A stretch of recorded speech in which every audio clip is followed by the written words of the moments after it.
শ্ৰদ্ধাৰ শিক্ষক মণ্ডলী, আজি দিনটো আমাৰ বাবে আন এক লক্ষ্য প্ৰাপ্তিৰ বাবেও এটা স্মৰণীয় দিন।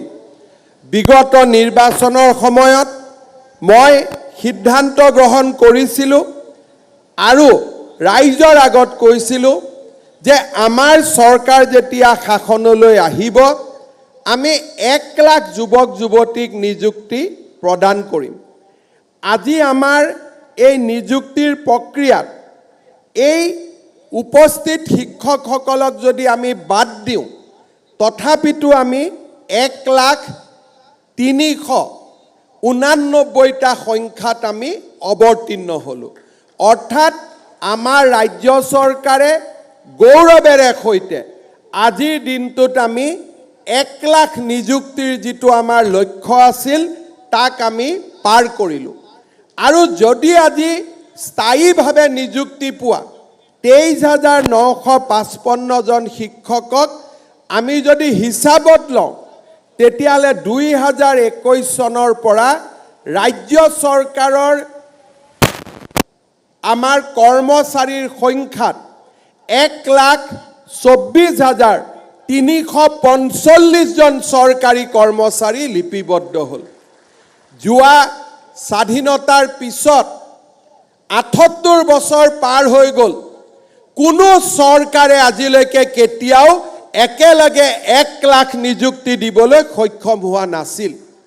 আজি আমাৰ চৰকাৰখনে সেই সোণখেৰীয়া যাত্ৰাও অতিক্ৰম কৰিবলৈ সক্ষম হ'ল।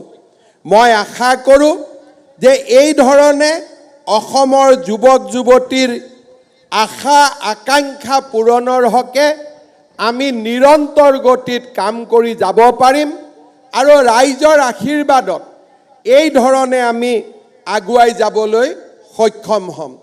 আজিৰ এই দিনটোত অসমৰ যুৱক যুৱতীসকললৈও 1 লাখ নিযুক্তিৰ সংখ্যা পাৰ হৈ যোৱাৰ এই স্মৰণীয় মুহূৰ্তত মই সকলোলৈ অভিনন্দন জনাইছোঁ আৰু অহা বছৰৰ ভিতৰত নতুনকৈ আৰু 50,000 চৰকাৰী চাকৰি দিয়াৰ প্ৰচেষ্টাত আমি অৱতীৰ্ণ হ'ম।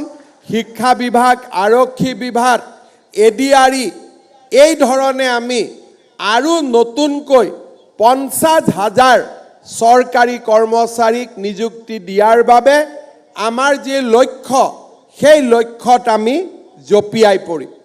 অসমৰ জাতীয় জীৱনত এনে সুন্দৰ 5টা বছৰ কেতিয়াও আমি দেখা পোৱা নাছিলোঁ, যিটো 5টা বছৰত এটকাও ঘোষ নিদিয়াকৈ চৰকাৰী চাকৰি পোৱা এটা ডাঙৰ মাইলৰ খুঁটি আমি অসমৰ জাতীয় জীৱনত স্থাপন কৰিবলৈ সক্ষম হ'লোঁ।